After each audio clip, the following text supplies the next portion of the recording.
Who the hell can wait till morning? Talk now at latenightsportsradio.com.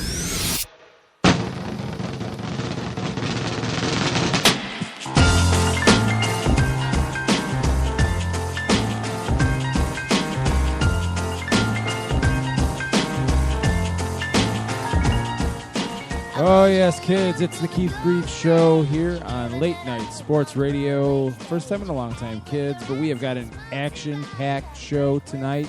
It will not disappoint, I promise you. A reminder that this and every show is brought to you by CG Imaging. That's cg-imaging.com for all of your rendering and visual schematic needs. Go to cg-imaging.com, CG Imaging, virtually creating reality. All right, let's get the music killed and let's get down to business. For those of you that are followers of the show, you know I am an unabashed Bears fan. Cover the Bears for thefantasygreek.com. And joining me tonight is Mr. Aaron Lemming from the Bear Report. Aaron, welcome to the program. Hey, thanks for having me on. I really appreciate it. This is going to be... For first-time guests, I think, are sometimes a little leery, but this is as loosey-goosey as it comes when on the internets.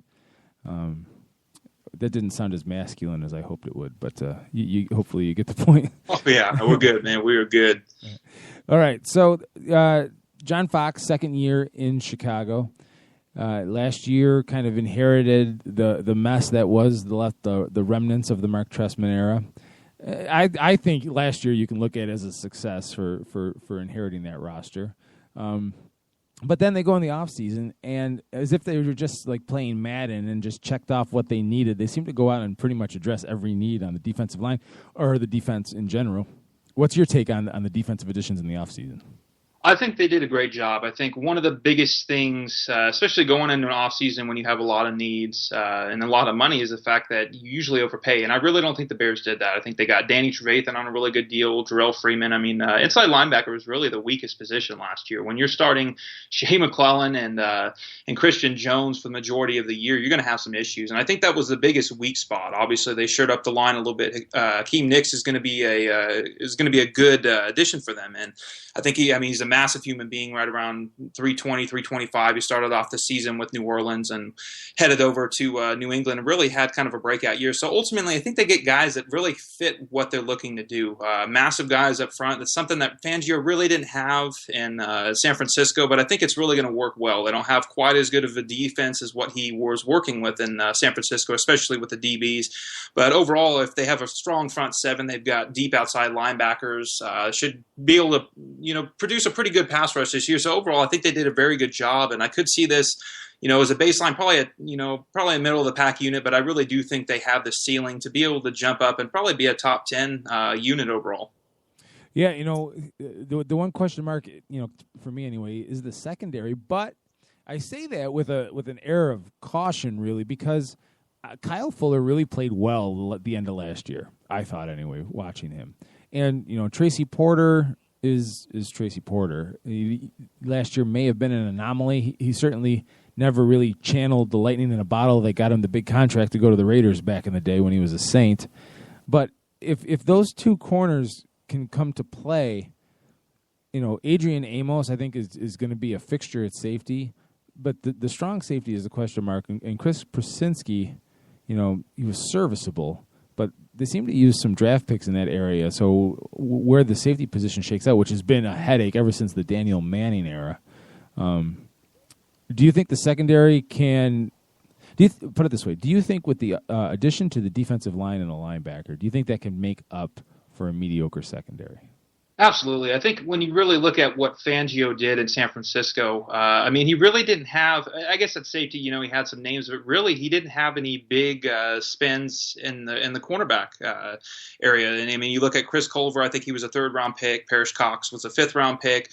They had some undrafted guys like Jermaine Brock. So really, I think, Fangio's really going to focus on that front seven. If they can get a better pass rush. And I think one of the biggest things, especially at inside linebacker, when you have a guy like Jarrell Freeman, especially Danny Trevathan. I mean, these are guys that can cover, and that's something that the Bears haven't had really since the prime of Brian Urlacher. I mean, they really just haven't had a good coverage linebacker. So I think that's really going to help them. Now, you look at let's start off with corner, really. And you touched on Kyle Fuller, and I think he's really the X factor in this. He's going into his third year. He's a 14th overall pick back in 2014. Had somewhat of a flashy first few games as a rookie, and then really struggled after that. I think he really struggled at the beginning of last year and kind of pulled it all together. I think this is going to be a big year for him. I think a lot of people don't understand that he was drafted to be a cover two corner, a zone guy, and Fangio's man-to-man. I mean, usually a very physical set of corners, and I think that's something that Kyle Fuller has really had to adjust to. Obviously, Tracy Porter's another guy that kind of came out of nowhere. He's a really late signing in the offseason last year. And I think one of the unforgotten guys so far has been Bryce Callahan. He really played well when he was healthy. I think he's going to be a big factor for them, especially if he can lock down in that nickel slot. I think that'll be really good. And then that strong safety, like you touched on, I think there's a lot of question marks. And ultimately, Adrian Amos is going to be there. It's just kind of more of a matter of where he's going to play. Is he going to play strong safety? Is he going to play free safety? In college, he was a corner, then switched over to free safety. And he has really good coverage skills. I mean, he was a playmaker. Really didn't show much of that last year. He actually showed very good in the box presence as a downhill tackler. I thought he played really well. But I think with the additions of what they've had, especially within the draft, really didn't add anybody in free agency. I think Deion Bush is going to be the other guy next to him. And he's more of in my opinion, he's more of a strong safety. He's not really a turnover guy. He's not really much of a playmaker in terms of coverage. But man, that guy can lay the wood. So I think it's really finding the pieces that they want. And like Pace has talked about all year, it's one of those, they've got to have some guys that can make some plays and cause some turnovers. That was something that really hurt them last year. And I think even if they can get 5-10 more of those in a season, I think that's really going to put them in a good position. By the end of the year, who's the bigger cog in the defense, Leonard Floyd or Pernell McPhee? I think Pernell McPhee. I think, I've been pretty open about the fact that I'm not really a big Leonard Floyd fan. I am coming around a little bit, but I do think that he's in a very ideal position right now. He's a guy that's going to be a situational pass rusher. He's also good against the run. He's very athletic, very long. But I think they're really going to work him in. Obviously, there's probably going to be some injuries. Hopefully, McPhee, he had the knee scope and really hasn't done much in off-season programs. But overall, I think Pernell McPhee is still their number one guy. He doesn't really have the speed, but he's got brute power. And I think he's a 10 to 12 sack a year guy when he's healthy. So ultimately, I think he's going to be, as far as pass rushers go, I think he's going to be the name for at least this year. All right, switching gears over into the offensive side of the ball, and it's you get Kevin White back, you don't know really what you have there, but hey, he was a top 10 pick, so he's got to be worth something. And Alshon Jeffrey hopefully is healthy and in a contract year playing under the franchise tag. And then you dig a little deeper and you look at the big question marks here on the offensive line, and namely the left side of the offensive line. Because if I'm looking at the depth chart on ourlads.com right now, and it's got Charles Leno listed as the left tackle, which we pretty much knew was going to happen. But the rookie Cody Whitehair starting at left guard, if that doesn't gel immediately, and again, this is before training camp even open, so this will probably change 3,000, 4,000, 5,000 times before opening day. Are you concerned about the Bears' offensive line right now? Even with center Haranis Grasu, who had a steep learning curve last year. What are you confident in this offensive line? It's I am a little. I don't know if I'm concerned or more curious. They've had a lot of moves. Charles Leno, I thought played better than most people thought he did last year. I think he's serviceable at very worst right now. I think he's also a guy that's developing. He was a 7th round pick a few years ago. So I think getting the mileage that they have out of him. I think the biggest move on the offensive line that happened all year was moving Kyle Long back inside the right guard. I think that's huge moving forward. He's an all-pro there. There's really no doubt about it. He's one of the better interior linemen in the league. And I think Bobby Massey will be serviceable out at right tackle. I really think, his biggest value was moving Kyle Long back in. But like you touched on, you have center where Haranis Grasu really struggled last year. He was weak. He really just didn't look to be really look to play the part. But My biggest concern there is the fact that they really have nobody to push him, especially with Manny Ramirez retiring. They signed him. He retired shortly after that. I really think that's going to be a position of concern. I mean, you can look at left guard. Cody Whitehair would probably be the favorite in my opinion. I don't understand cutting Matt Slauson. I really don't. I think, you've got a guy who can play left guard. You got a guy who can play center. This is going to be the same blocking scheme. This is going to be the same offensive scheme that they ran last year under Adam Gase. Nothing's really changing here. So the whole lack of athleticism that they decided for letting Slauson go didn't make much sense. But looking at what they have, Ted Larson, in my opinion, is a very good depth. I'm not really sold on him being a starter. So ultimately, what will probably happen is I think Whitehair will end up winning the left guard job, and I think Hronis Grasu will end up winning the center job. But there's going to be pressure, at least on Whitehair, and depending on what goes on there, there's been talk, at least with Brad Biggs reporting that they very well could push Cody Whitehair into center. And if that's the case, I mean, you're looking at spending a second-round pick on a center essentially this year and a third-round pick on one last year. So at least in my opinion, that's going to be worst case scenario. But ultimately, I think you're going to have Grasu starting at center and Whitehair starting at guard. But it's going to take a little bit. I mean, this is a brand new line with many new pieces. But they started some interesting guys last year. They had Carousel, especially on the interior line. They had Vladimir Ducasse and Patrick Omame. So I think, at least with the pieces that they have now, I think they are better. It's just a matter of how much, and is that offensive line going to be able to gel together before week one, especially against J.J. Watt. Now, that's one thing that I think that this coaching staff has going forward as far as a confidence standpoint for fans is that last year there was a carousel on the interior offensive line, and they managed to get pretty good performances. I mean, Slauson's a vet. You expect him to be able to figure it out eventually. But Patrick Omame, not a world beater by any stretch of the imagination, but a game or two he really played pretty well needed, and that speaks to coaching, in my opinion. So, yeah, there's question marks, but we have reason to have a little faith, I believe, going forward. But I do like the Kyle Long back where he belongs at guard. And Bobby Massey at right tackle. He struggles a little bit in pass protection, but, being on the right side, as long as teams don't try to victimize him there, I think we'll be okay. So when you talk about Bears, you can't help but focus on the quarterback position. And Jay Cutler is as polarizing as they come. You either love him or you hate him. Nobody's really just okay with him. Is Jay Cutler the quarterback we need or the quarterback we deserve in Chicago? Well, I think it's a little bit of both. When you really look at it, I mean, the Bears haven't had a very good quarterback history. And, I've been overly critical of him at times, and I've maybe protected him a little bit more at times. It's, he's very – I don't know if he's so much frustrating as so much as the sports world treats him. I think that may be more frustrating. I mean, the fact of the matter is he's right around an average quarterback. He's going to have those really good games and he's going to have those really bad games. I mean, that's just really the way it is. But the thing that I liked last year is that Adam Gase was able to ultimately dumb down the offense and really keep him in good positions to be able to make the best plays. And I think that was one thing that we saw under Mark Trestman that was really concerning. And why he struggled so much in 2014 was the fact that he was throwing the ball so much. The Bears ran the ball 47% of the time last year. That's something that was more. I think that was top 5 in the league. I mean, that's something. Balance is going to be key, especially with Cutler. I mean, he's bound to make mistakes. I mean, we all know that. The coaching staff knows that. Everybody who's ever dealt with him knows that. But he also has the ability to make some really good plays, and especially late in the games. I mean, that's one of his best qualities. I know a lot of people think he chokes, but really, when you look at the stats and you look at the facts, I mean, he's really a good late game quarterback. So ultimately, like I said, I think it's a little bit of both. I think he is what he is, but at the same time, the Bears could do a lot worse moving forward. I mean, I think he is a guy that can take them into the playoffs, and ultimately, with the right pieces around them, I think he can win a Super Bowl. I think it's more of a team effort, but I definitely think he can be there while they win a Super Bowl.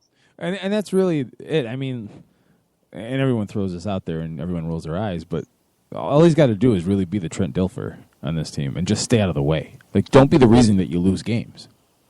I mean, but it also depends on, you need a good, solid defense, and you need to be able to run the ball. Last year they had Matt Forte.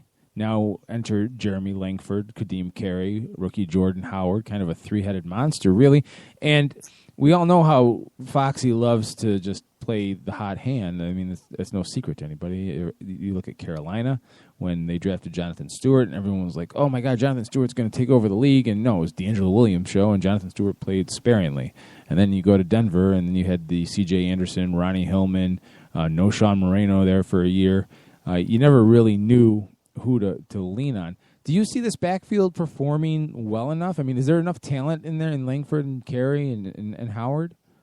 Absolutely. I think there is. I think the best mindset really to go into this with, as far as being a Bears fan, or really in the outside perspective, is that they're not looking to replace Matt Forte. I mean, Matt Forte was a very good running back for them for a very long time.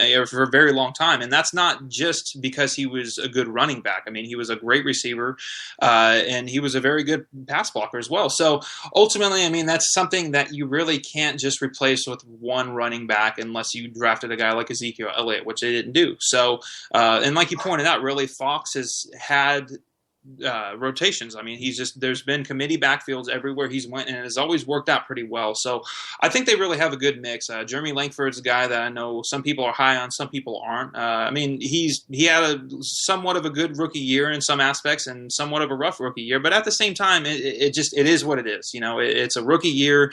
He was in a rotation. His play time was spotty, and Kadeem Carey was one of those players who has been around for a while, and you know, he's really hasn't been able to do much. I mean, he's really never got a shot until last year. And I think the biggest dark horse right now is Jordan Howard. I mean, this is a guy that should be able to come in. He's a bruiser. He's a big guy, but he's also got some pretty good speed. I mean, his biggest issue has been he's injury prone. And that's something that, you know, they should be able to work with a little bit, obviously, with 2 or 3 guys in the committee.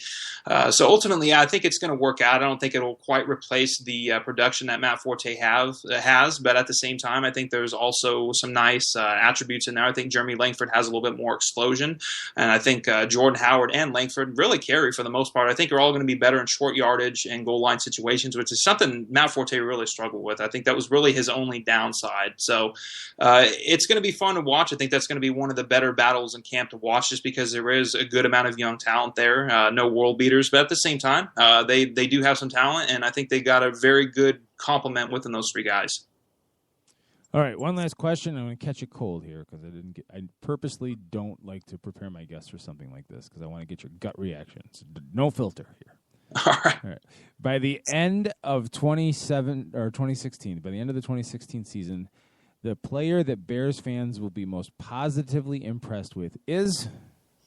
Oh, man. You really put me on the spot. I'm going to go ahead and say Hronis Grasu. I think I've been riding him all off season. And I know it's an offensive line. You know, a lot of people don't really value that. But, yeah, I think Hronis Grasu is going to take a big step. I think he's kind of like Olin Kreutz, had a little bit of a rough rookie year. I think he's put on a pretty good amount of weight. Hopefully he's added some strength. And I really think he's going to be able to anchor that offensive line. And ultimately, I think that's really going to help the offense out in general. So I know it's not a sexy pick, but at this point, I mean, that's one of their weaker positions. And I think he's going to go from one of their glaring weaknesses to a lot of people to somebody who's going to be there for a long time. No, that's a great answer, and let's hope by the end of the year that the real answer is not Brian Hoyer. Oh man, yeah, if that's the case, then they're in some trouble. All right, Aaron. Before I let you go, tell the world where they can find you on the internets. Yeah, you can follow me on Twitter, Aaron, Aaron, Lemming, Leming, NFL, or you can also catch all my writing on scout.com. It's bearreport.com. Myself and Jeremy Stoltz, the publisher of Bear Report, like to put out a lot of good stuff and, like to put out a lot of stuff in general. So that's where you can catch all my stuff. All right, Aaron Lemming, ladies and gentlemen, thanks for coming on the show tonight. Appreciate it. Yeah, thanks a lot for having me on, man. I appreciate it. All right, have a good night. Yeah, that was a great segment. Bears fans, you have a lot to be excited about, I think. Okay, again, the talking heads on ESPN, NFL Network, they're given to hyperbole. It's part of what they do. But I was watching one of the fantasy football shows on the NFL Network, and they were trying to get to the bottom of Jay Cutler's fantasy stock, and I think it was Heath Evans. I don't know. I probably got the name wrong. Don't quote me on that. But one of them, anyway, said The only problem with the Bears' offense, fantasy-wise, is if they're going to be beating teams so bad that they run the ball to kill the clock. And I was like, whoa, everybody, just simmer down here.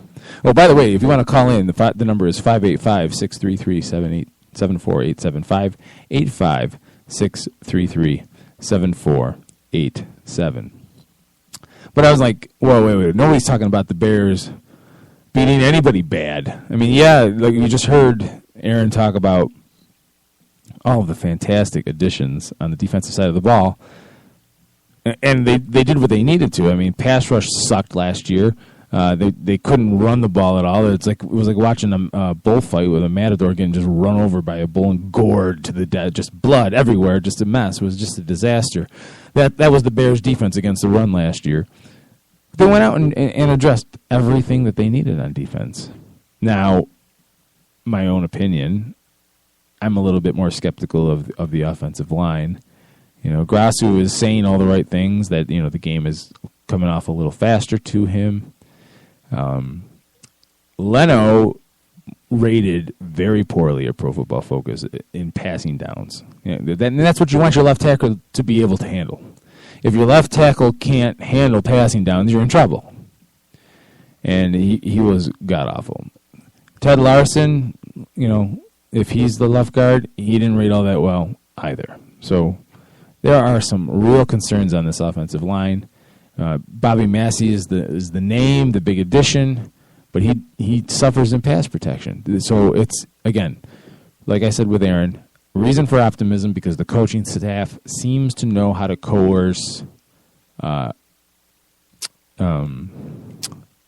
good performances, get the most out of their talent.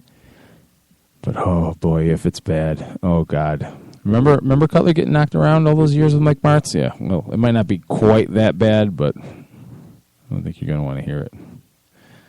I really, really don't. All right, let's go through the headlines. The moment. Later on in the program, Jabari Davis from Basketball Insiders will be joining us to talk a little Lakers off season. I have some questions for that man. Let me just put that out there. The top headlines here, we're going on, just reading off ESPN.com. The Cavs and Tyronn Lue agree to a 5-year contract extension. The kiss of death. Dun, dun, dun. The Cavaliers won the World Championship. Kudos to everybody, you know, happy for Tyronn Lue. You know, but what if the wheels fall off next year? What if LeBron's not happy? There's nothing more useless in sports than the years on a coach's contract. It's worse in college because the coach can leave to go to a highfalutin program. Just leave everything in the dust. In the pros, you can get fired. The years don't mean anything. 5-year extension for Tyronn Lue. Kudos to you, sir. Kudos to you. And the big news today, the Chicago Cubs acquiring closer Aroldis Chapman in a trade with the Yankees. According to ESPN.com news services, the Cubs have added Chapman for their push to the World Series, acquiring the flame-throwing closer in a blockbuster trade with the New York Yankees. The Yankees received a 4-player package headlined by top shortstop prospect Gleyber Torres in exchange for Chapman, who was suspended for the first 29 games under baseball's domestic violence policy. So, a couple angles here. One, and very briefly, Mr. Gleyber Torres there, the top shortstop prospect for the Yankees.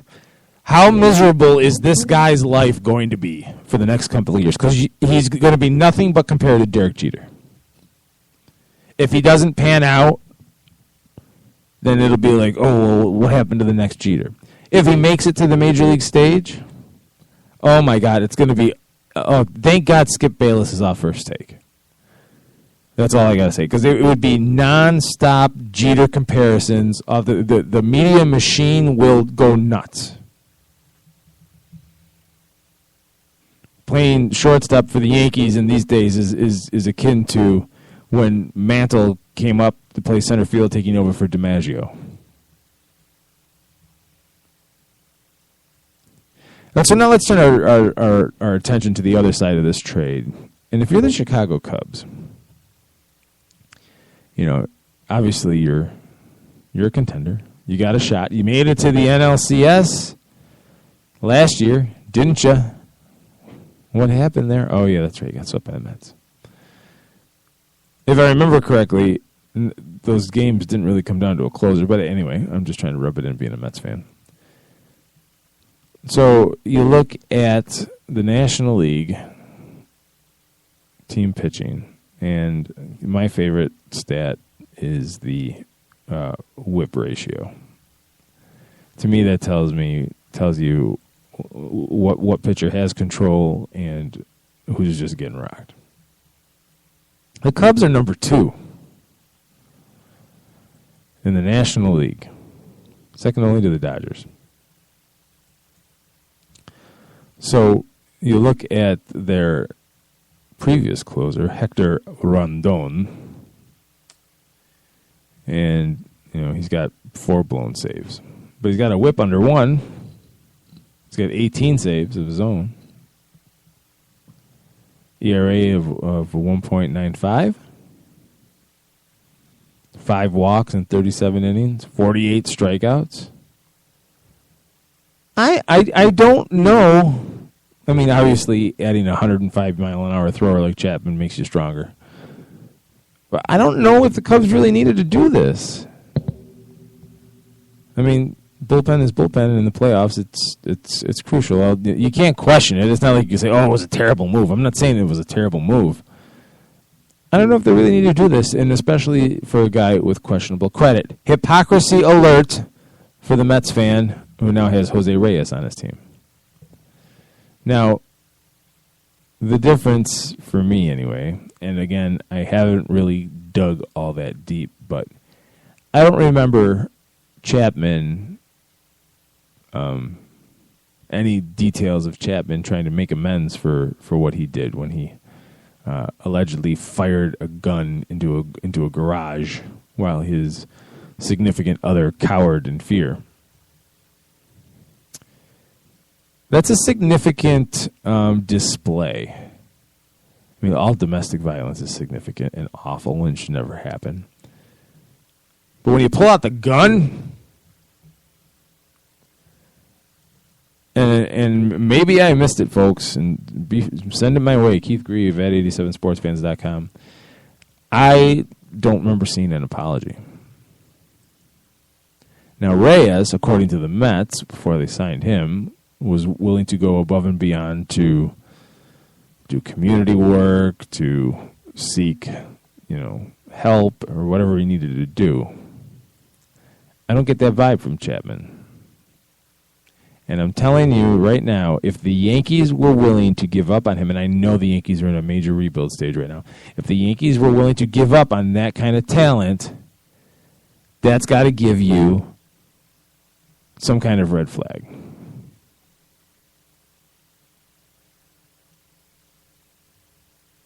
The Yankees are not stupid. They just got done riding out this machine that won them numerous World Series from 1996 until about 5 years ago, if I'm doing the math right in my head.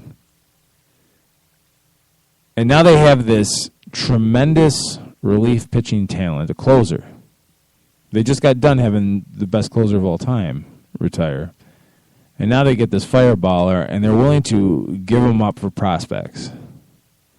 To me, I understand what Yankee fans are going to say. We needed to do it. There's nothing coming up the system, blah, blah, blah. I get it. But you still don't give up on Major League talent, especially in a role that, since Mariano's departure, you haven't really locked down yet. So, to me, it's a little bit of a red flag, but the Cubs clearly are okay with it. I hope that Mr. Chapman does the right thing in the future and tries to make amends with the community and prove to the world that he is not a POS like he was that day. So, there's my piece on Aroldis Chapman. 585-633-7487 if you want to call in. 585-633-7487. All right, so now the NFL reinstates wide receiver Josh Gordon from indefinite suspension for multiple drug violations. Look, Mr. Gordon, I want you to get better, okay? I want you to understand how you are affecting your own life, your own opportunities here. It's none of my business, but you got this opportunity. I hope that you do the right thing. That being said, the Browns are enough to make me go to drugs. I'm just saying, playing on that team. Yeah, I know, new coach, new mindset. I've heard it all before. RG3, Hugh Jackson. Oh, it's going to be great. You know who it sucks for? The fantasy football owner like myself that had Josh Gordon on his team before last season and had to dump him. And because now I just got a feeling that he's going to do all the right things and he's going to catch 1,500 yards and 20 touchdowns. Absolutely.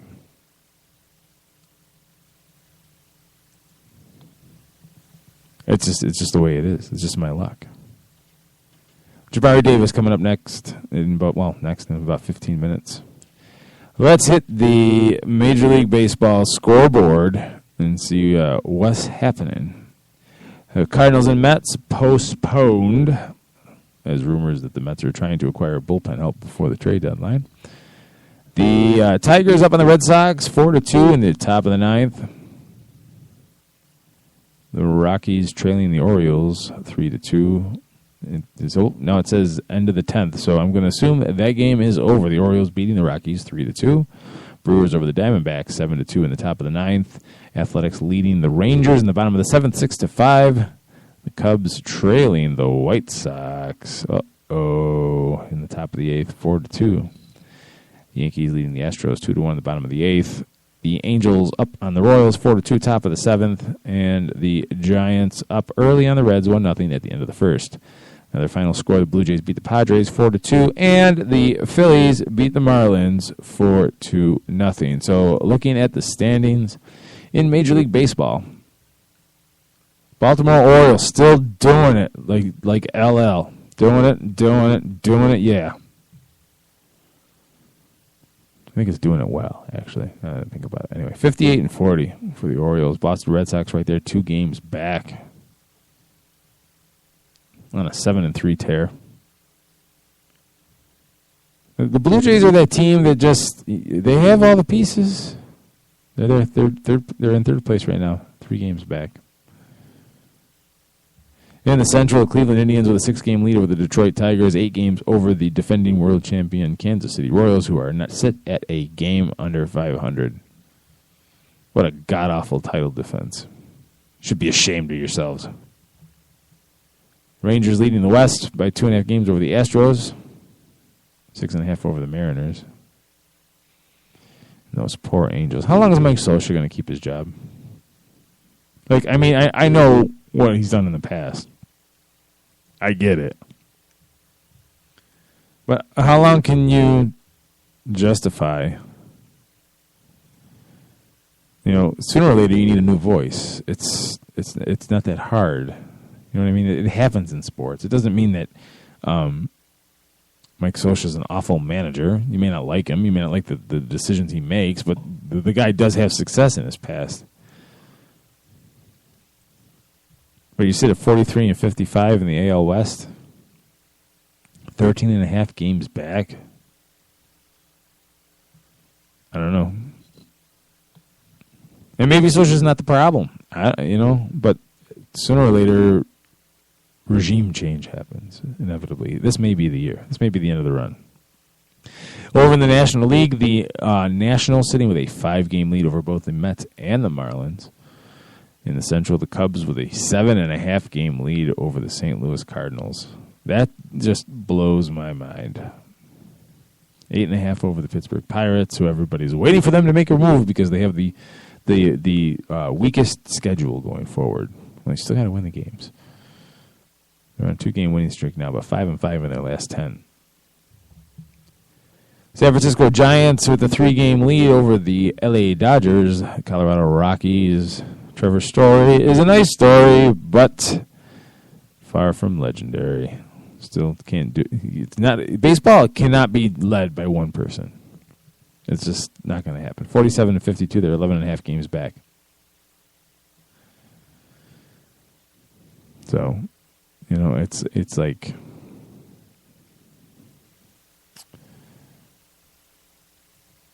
I'm really excited for the Orioles. Don't ask me why. I can't tell you why. I'm image neutral on Buck Showalter. I just am. Maybe it's because I still think of Cal Ripken. I don't know. They just seem to have they got Adam Jones' old world. Chris Davis can knock the snot out of the ball. There's good players on that team, but you don't really think of the Orioles as being world beaters, You just don't.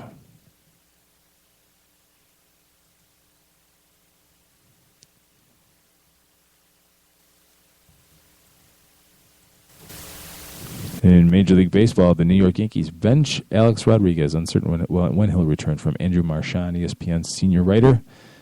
They've already decided to bench him against righties. Now he's not starting against the lefty. On Monday night, Yankees manager Joe Girardi opted to go with Carlos Beltran as his DH instead of A-Rod. Still, the Yankees have no place to release Rodriguez. Yeah, poor A-Rod. Turns 41. He's hitting .206 with 9 homers. This is the saddest thing in sports is when a previously all-world athlete, and yes, I know he's PED riddled career. He has a PED riddled career. When a formerly great player just can't do it anymore and won't give it up.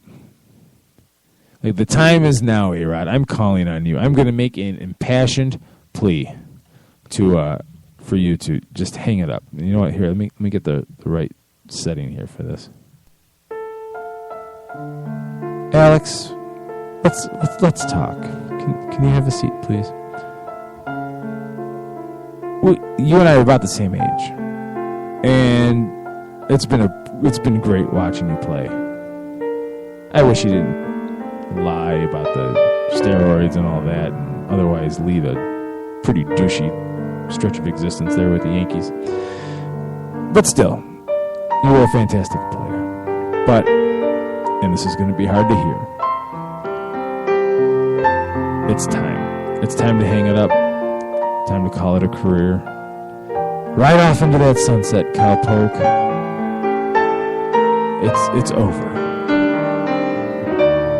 When you're flirting with the frickin' Mendoza line and you're a future Hall of Famer, it's time to get the hell out.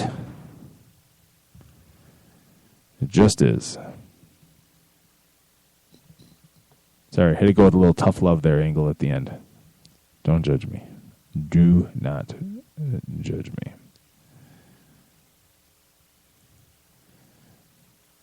Rangers Prince Fielder expected to have season-ending neck surgery. The Texas Rangers slugger Prince Fielder is expected to have, according to the Associated Press, BT Dubs, season-ending neck surgery for the second time in 3 years, and his career could be in jeopardy as well. Wow. Maybe if you laid off the Snickers every now and then, the stress on your body wouldn't be so bad. Sorry, that was a low blow. That's bad. That's bad. It's in his genes. He can't help it. His dad was a fatty, too. Hey, I'm not judging fatties. Just saying. One of my favorite Mets of all time was a fatty, Sid Fernandez. Just like Bartolo Colon. Big, sexy.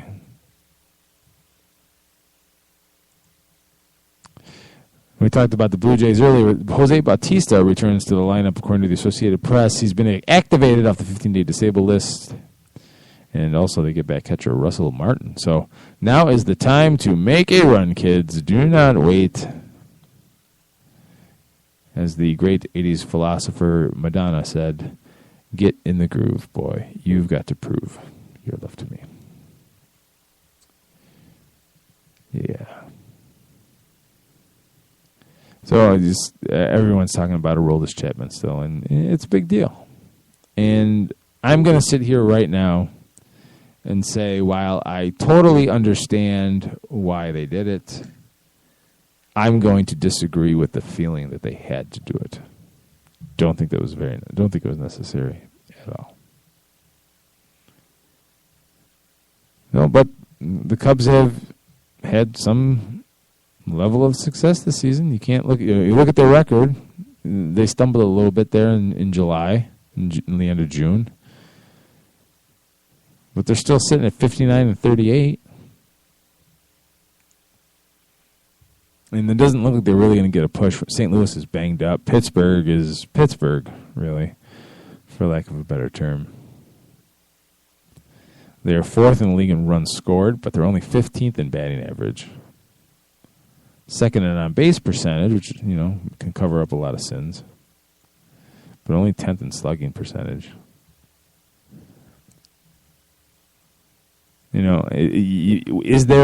Could there have been an opportunity to get another bat, an outfield bat?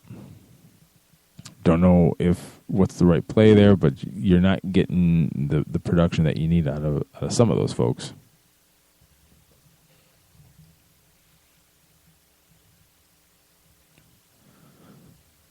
You look at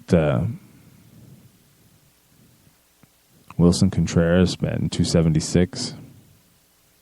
Serviceable, no doubt. But, he's listed on the ESPN depth chart as the left fielder, but he's really a catcher, and that could be part of the problem. Could be part of the problem.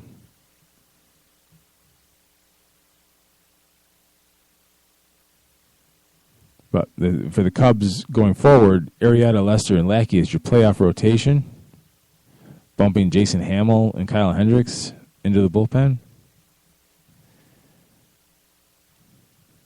As long as you can score runs, guys. That will ultimately be the key. As long as you can score runs. Because what good is a 105-mile-an-hour closer going to be if you don't have a frickin' lead?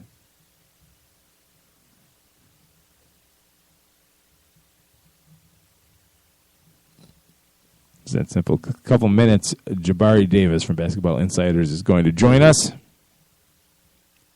Talk some Lakers.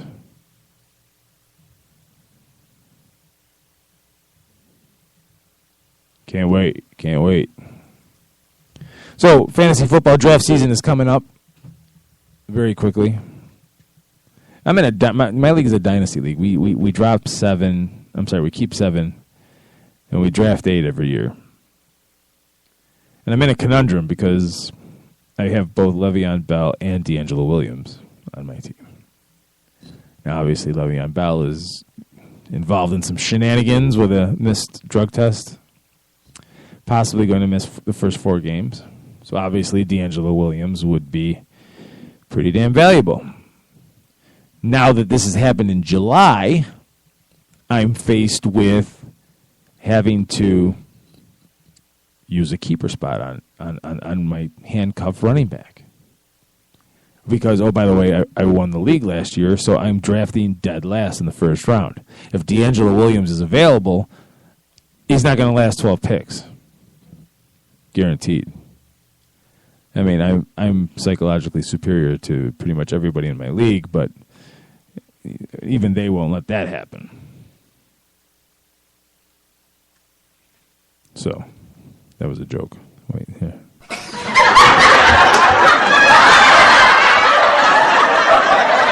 See, they thought it was funny. Somebody laughed. That's all that matters.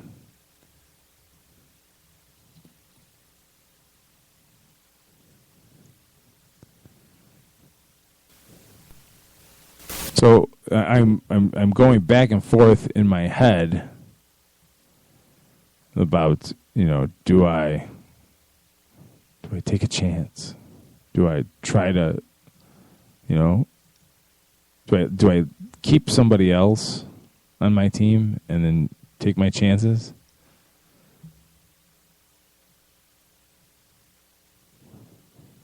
I don't know. I think it's pretty obvious that I'm going to have to waste. That's not really waste. You only get 7. You only get 7 keeper spots, and I'm going to have to use it on my handcuff.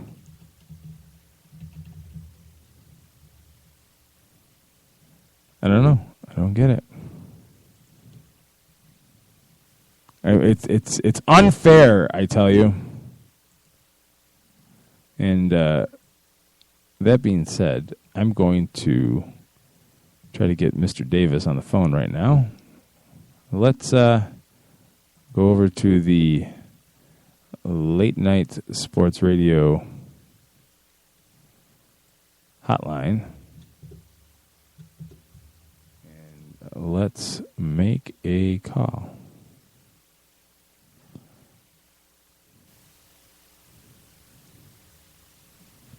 Shall we?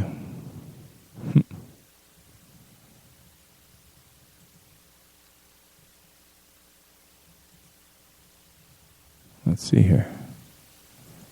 Why isn't this working?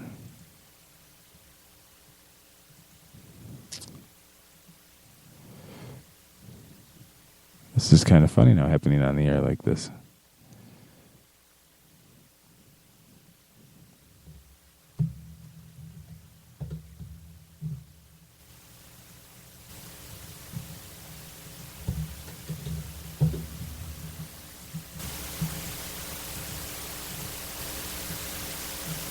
This is fascinating radio here.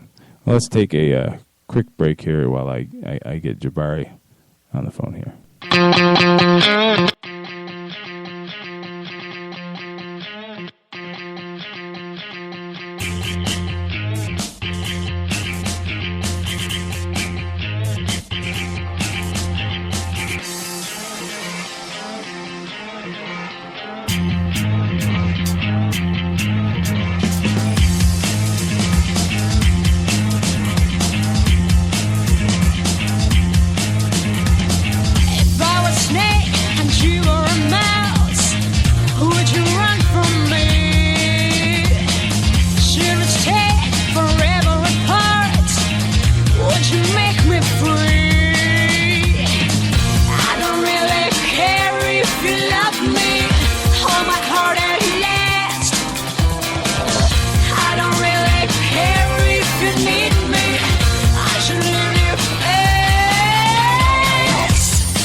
Who the hell can wait till morning?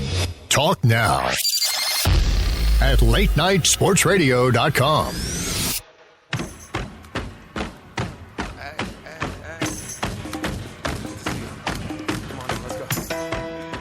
It's Keith Grieve Show here on Late Night Sports Radio. A brief interlude while I connected with the man, the myth, Jabari Davis from BasketballInsiders.com. Jabari, welcome to the program. You are too kind. Thanks for having me on. Oh no, great, fantastic. Well, I'm a Laker fan, so I've been looking forward to talk to somebody that knows what the hell they're talking about this stuff that's been going on in the off season. And so the first thing that went on obviously is the new head coach Luke Walton, and everyone's expecting him to bring what he's learned with Golden State with him. And then the first big splash they make is to sign Timothy Mozgov, and everybody's kind of focusing on the dollars that they signed him to, and I don't really think that that's where the focus should be. Let me just ask you, what's your take on the Mozgov deal? I understand exactly where you're coming from because look, we all went into this summer with the same expectations, and part of this, to be honest with you, and I've gone on record, I put this somewhat on the Lakers organization. And the reason specifically is because they talked about Summer 16, look, more than Drake did. They were talking about, oh, we're going to get them. We're going to, we'll go out. We'll get the big names. And of course, you want to aspire to, to do that. You want to, of course, you want to be in the running for that. But anybody looking at this situation, even objectively, realized that was not going to be the case. So it's less, to me, it's less to do with the fact that they signed Mozgov and more to do with the fact that everybody went into it with all types of expectations, and then right out of the blocks, like not even, this wasn't 2-3 days down the road. This wasn't even 24 hours down the road. It was right out of the blocks. Timofey Mozgov, boom. And I guess to a certain degree, I agree with you. It's not necessarily the money. I wasn't in love with the amount of years that they gave him, especially given the fact that he's still trying to recover and return from that knee injury. Right. But at the end of the day, it's kind of where they are as an organization. They're not, look, the history is always going to be there, and everybody can always take pride in that. But their current reality is that they're still a work in progress. They've got a ton of young talent, a ton of young guys to be excited about. But Kevin Durant kind of summed it up perfectly. They're about another 1 to 2 years away from where you'd really want to be, especially if you're a big name free agent. Considering coming here playing your prime years there. Right. I mean, there really is nothing. It's a scrap heap right now. Basically, the bright spot is D'Angelo Russell, Julius Randle. You got the nice draft pick in Brandon Ingram, but we still don't know what exactly he's going to be in the NBA. We like to think we do, but we just don't know yet. And, I brought up D'Angelo Russell, and there was that whole god-awful cell phone thing with Nick Young and everything like that. And we were talking about this on Johnny Bobo's show on Thursday with your friend Bob Sullivan there. And it's like, good stuff. My take on it is, if anybody in that Laker locker room is going to side with Nick Young over this mess, y'all can just exit stage left, because y'all were part of the problem before.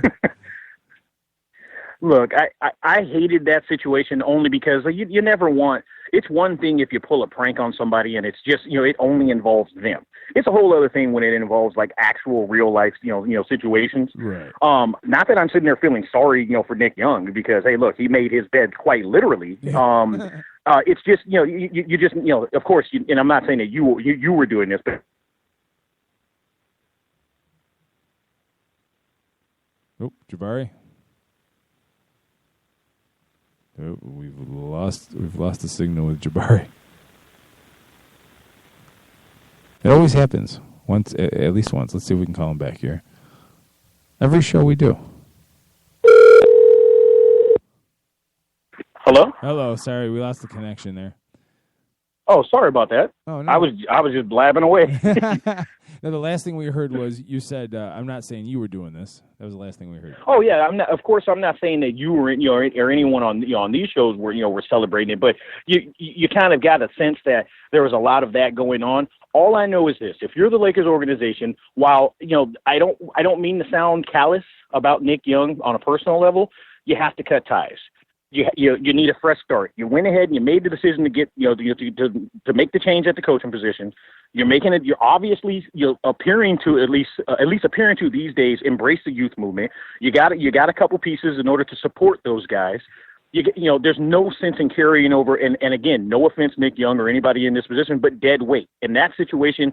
I got to be honest with you. I think that should have just been left with last year. And if I'm the Lakers, like I said, I find a way to go ahead and get him out of that locker room. Yeah, it's just lingering, just drama right now. It's not necessary. Right. And like I'm sorry. No, I'm sorry. I was just gonna say it seemed like Lou Williams was inserting himself into that whole mess too, and it certainly appeared that way, especially with the way the rotation ended up down the stretch. Lou, he had been a big part of it, and then by once that thing went down, and you heard some of the rumblings that he was Team Nick or whatever the case may be, and I hate to even really address any of that. Right. But at least Lou is an individual that he can do some things out there on the court for you that you can justify as a positive. Nick, and again, no offense to him, but you're looking at a guy that's shot somewhere in the 30s these last couple of years, and quite simply hasn't been able to get it going. It's simply not worth the headache at this stage. All right. So switching gears a little bit, because I think we beat that to death. Yeah. If you're the Lakers, like you said, you're 1 to 2 years away from attracting those big free agents. You've got a young core in Russell and Ingram, a core. I use that term loosely. Sooner or later, you're going to have to try to generate some kind of multiple draft picks, some kind of you're going to have to auction off some asset you have for a bigger return. Is the guy on the Lakers right now that can get that kind of value? Is it Jordan Clarkson? Well, he's certainly the most proven of the young guys because he's had that extra year to get, in order to show what he can do. He's a guy that obviously the Lakers saw something in him that other teams simply didn't. And you know what? Not to get off subject, but I just want to give kudos because look, the Lakers have done a lot of things wrong over these last 5 years, but at least what they've done right is or at least it appears they've done right is in drafting. They brought in some guys. Jordan Clarkson, to your point, he's at least one of the most valuable people, again, because he's especially in where the cap is going now, where the salary cap is going now, he's got a very cap-friendly deal. He's locked in for the next 4 years. He's a guy that's shown improvement over. He was good in that first year. He was exciting in that second year, and he's shown that he can be a player at this level. The jury's still out on what level he can finally reach, but he's definitely a guy with some promise. If you're the Lakers, and I agree with you that eventually you're going to have to bring some guys in, I don't think you rush to it, and that's why I've been preaching patience over these last, especially over these last couple months. See what you have with these guys. Give them the year in order to kind of figure it out, in order to play together without the shadow of the the legacy tour that took place last year. Not knocking it, it simply was what it was. But without that kind of like playing over their head. And let's see what they can do. Then you go into next season, and you might have some gems that you can either work with and continue to build around, or package in order to bring in another or a big name, just some big name talent. Yeah, I'm with you with the patience part, because if you do this wrong and you end up giving up Clarkson for not the right price, and then you whiff on what everybody expects to be the Russell Westbrook sweepstakes in the offseason next year, and you end up with nothing, then you're pretty much scrapping every gain that you've made since the Pau Gasol trade. Really, if you think about it, I mean that was when the white flag went up on the franchise, in my opinion. You mean when he walked without them getting anything for him? Yeah. That was a bad.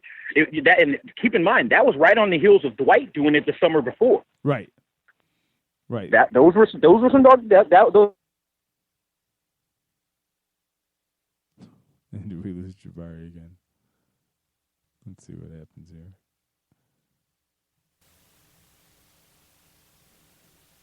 here. Skype is a wonderful thing. And then the call dropped again. Let's see if we can get him back. He's probably still talking. Hello? Hello, I lost you again. Oh, sorry. I'm not certain. It looks like I've got service. It's my fault if it's on my end. No, it's probably Skype. We're connecting through Skype, so it's probably Skype. Gotcha. I wouldn't think twice about that. No, but you were talking about before Dwight doing it the year before and everything, and it's been. I'm trying to remember the last time the Lakers made a move that made sense and worked, and it was probably the Pau Gasol trade. That brought him to L.A. Signing Ron Artest at the time. That was probably the last thing. But you're right. Before that, it was the Gasol trade. Yeah, I forgot about the Artest aspect there. But yeah, that's probably right. There was something that popped into my head, and I totally lost it now as you were talking about. You talked about Dwight Howard and the Lakers not getting anything for him, and now I can't remember where it was. So, looking, I remember where you were going, where we were going with it. Essentially, they did back-to-back summers where they didn't get anything for Dwight, they didn't get anything for Powell, and these last 4 years, you can't go through 4 years of futility following those really bad summers and just give away all that young talent. It was kind of along the patience line. That's where we were before we got disconnected. Sorry about that. No, and now I remember what I was going to say. How big a role, and maybe this is something that we shouldn't even spend any time on because it is what it is and nothing's ever going to change it, but that whole Knicks Lamar Odom trade from David Stern when sending when Chris Paul was supposed to be a Laker. You start connecting the dots on where this franchise went wrong, and I always end up going back to that, like where things started to go awry. This is the, and I hate to even go there because, of course, the first thing people do is they roll their eyes and they say, listen to these whiny Lakers fans or Lakers media or whatever the case may be, talking about that deal. But it really did. It really did. It certainly set things in motion. Now, things may have already been, maybe it just highlighted it. Maybe it was just like the straw that broke the camel's back. But the inclusion of the new CBA, that was certainly the 1-2 punch. It was the CBA, and then that taking place right on the heels of that. That was the 1-2 punch that knocked the Lakers out. And for a few years they kind of looked like Mike Tyson. I'm dating myself, so for the listeners out there that weren't around in the '90s, they kind of looked like Mike Tyson when he faced Buster Douglas, where he got knocked down, and all he had to do was kind of get up, but instead he was fumbling around on the canvas looking for his mouthpiece. That's what the Lakers were for these last few years. They finally have gotten their mouthpiece, and they finally look like they're about to stand up. So you just hope that they have the patience and do the right, they continue to take the right steps so that they're not, to not expose themselves once again. You had one thing after another back then. Now that I'm reminiscing, you had that whole mess with Chris Paul, the Chris Paul trade. You had Andrew Bynum go nuts. Yeah. You had after the trade got nixed, Lamar Odom went nuts, and they sent him to Dallas for a song. In the following year, the passing of Dr. Buss. Yep, it's just there's some kind of curse on that franchise, and whatever we can do, folks, let me know, and we'll exercise the demons there. All right, one last question because we're running out of time. 2017 playoffs, hope or nope for the Lakers? 8 seed, I'm talking about. Not talking about contending. It's got to be a nope, and and Laker fans, relax. It's because I already hear the hater and all of that.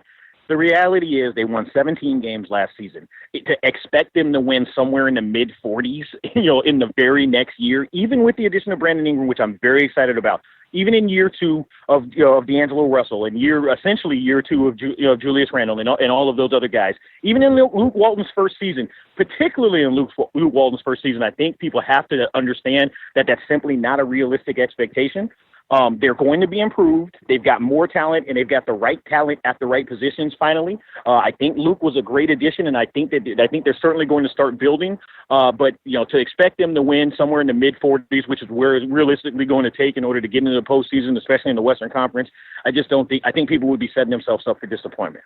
All right, fair enough. I'm always the optimist. I'm like, well, but all these things could go right, and all these things could go wrong as well. So. Jabari Davis, where can we find you on the internets? On the internets, you can find me on Twitter. It's at Jabari Davis NBA. You can find my material on basketballinsiders.com. I host a Triple Threat podcast.